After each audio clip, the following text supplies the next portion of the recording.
Hello everyone, this is Jinx, one of the Monster Hunter math guys. So after our previous video discussing the best Awakens to run on generic raw weapons, the original plan was then to go through all of the unique raw weapons that require different loadouts and then work our way through the elementals. However, discussing the specifics of the Awakens only makes sense in the context of full builds. So that is what we're going to be doing, a new meta series essentially covering all of the optimal builds and optimal Awaken loadouts for each individual weapon class. But these meta videos do take a while both to optimize the sets as well as produce. And in the meantime, I'm sure all of you are wondering what are the SafiJiiva weapons you should be keeping, as well as what are the Awaken loadouts looking like right now. So I'm gonna go ahead and rapid fire through all of that for you guys. Between the research done by our set optimizer team on the Discord server, our general community, as well as my own personal research, here is a list of what the best SafiJiiva weapons to keep are and what the current best looking Awaken loadouts for them are. Now, even though I'm rapid firing through this, there's still quite a few to go through because there are 14 weapon classes. So this is going to be a two-parter. I'll be covering half the weapons today and then covering the other half of the weapons tomorrow. In today's video, we'll be covering Greatsword, Longsword, SNS, Dual Blades, Hunting Horn, Hammer, Lance, and Gunlance. Yes, that's 8 out of 14, but both of the bowguns have a lot more to explain. Now, before we dive in, I do want to mention a few quick things first. First off, just a quick reminder, we do have a Twitter where we post updates about videos as well as things that interest us, and Tuna does stream live on Twitch almost every single day. Following us on these two platforms is one of the best ways you can help support us completely for free.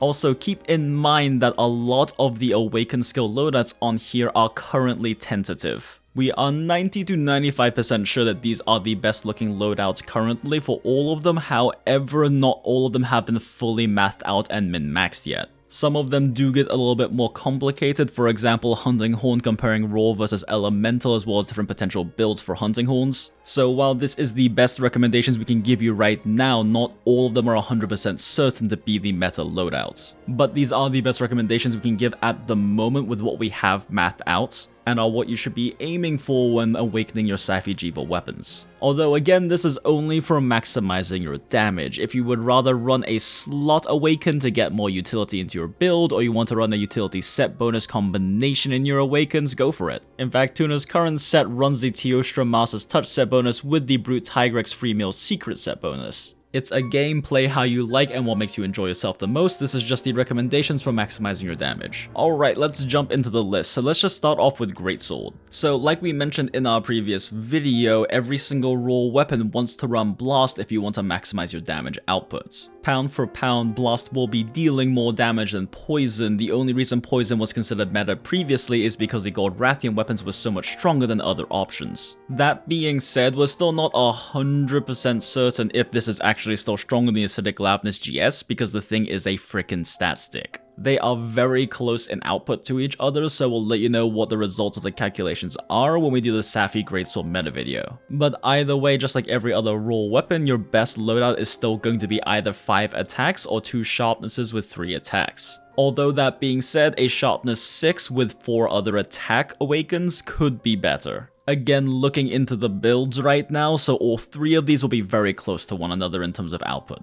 Greatsword has a few complicated intricacies when it comes to your builds because you can't use peak that effectively and you have to have focus in the build. So we do need some more time to figure out optimal combinations for that. The other Safi Greatsword you definitely want to keep is a Sleep Greatsword. This is going to be hitting the exact same EFR as the Blast version, except for you get an occasional sleep or 2 during the hunt, which is a free wake up TCS, which is very, very nice. In the case of this versus Acidic Glavenus, even if the Acidic Glavenus does deal a little bit more damage than this Sleep Greatsword, because of the fact that you get 1 to 2 wake up TCSs per hunt, this can be very well worth it versus the Acidic Glavenus GS. And being a raw weapon still, this does run the exact same loadout of recommended awakens. Now, the Teostra set bonus awaken is not good on Greatsword because it does not work well with a SafiJiiva plus Master's Touch set. As we discussed in the previous video, this is really the only case where raw weapons get more damage out of running a Teostra Awaken instead of just running another attack. The problem is every time you sheath, you reset your SafiJiiva set bonus, which means that on Greatsword you don't get any healing. Which, especially since you take Tackle Chip and everything, just sounds like a bad plan. Alright, moving on, we have Longsword. So the 2 Longswords you really want to watch out for are either a Blast Longsword for more damage or Paralysis Longsword to get a few free paras per hunt. Much like a lot of the weapons on this list, the base para is kind of laughable, but it's still enough to get you 1 to 2 free statuses per hunt, which is generally speaking worth it if you don't want to run blast to just do more damage. We don't go for any elemental options on Longsword because, simply put, it doesn't use element very well. Helmbreaker and EIS Slashes both do not use element very well, which is where the majority of the damage on Longsword is coming from. Your occasional 300 damage blast procs are just going to lead to more damage output over a hunt. Additionally, elemental variations with raw Awakens are only really worth it on weapons that can use elemental pretty decently, as well as the SafiJiiva set bonus, which we'll get more into when we talk about IG and Lance. Speaking of which, we don't even consider using a Teostra set bonus Awaken on this because just like Greatsword, it cannot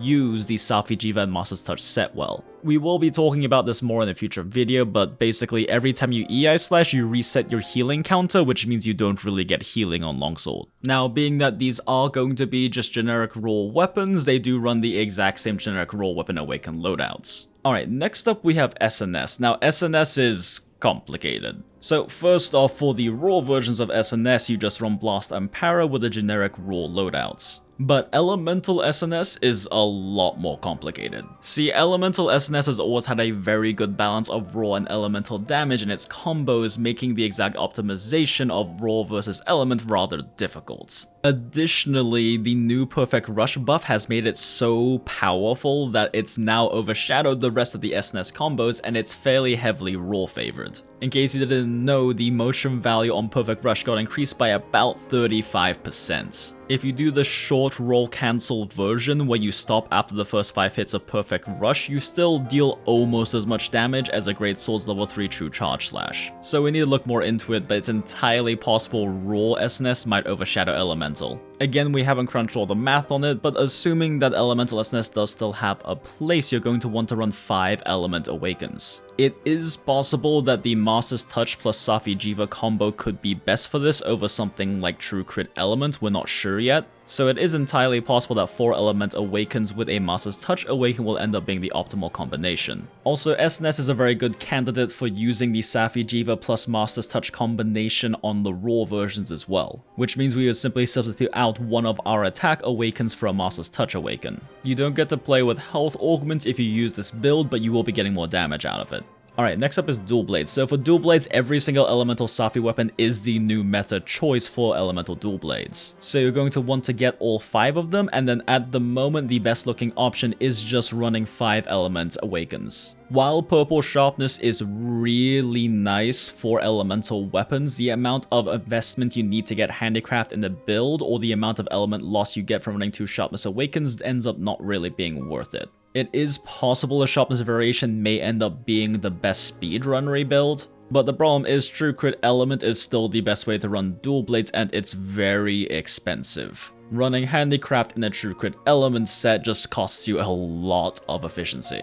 That being said, with a single Sharpness Awaken in there, you do have the potential for some really nice Razor Sharp builds, which we are currently looking into. Alright, moving on, we have Hunting Horn. So first off, Hunting Horn is a little special because you do need to run a song Awaken to get a good song list. Now, while you can run any songs you want for the utility songs you want, the best ones damage-wise are going to be Attack 2, Attack 3, and Attack 4 song lists. These respectively give you a Bagel, Volcana, and Acidic Glavness song lists. The TLDR of these 3 song lists is that the Acidic Glavness is considered the best for solo damage. The Volcana gives you stamina reduction songs, which are very good if you have bows or dual blades in your team. And then the Bagel song list is also very good for team play and utility because it has a bunch of health recovery songs. We'll of course dive deeper into this in the Safi Hunting Horn meta video, but for the moment any of these 3 work well. They all give you attack up extra large, which is really the most important thing. Now of course, just like other raw weapons, Hunting Horn wants either a blast or a paralysis variety. Now unlike other raw weapons, running sharpness just isn't going to be as good on Hunting Horn.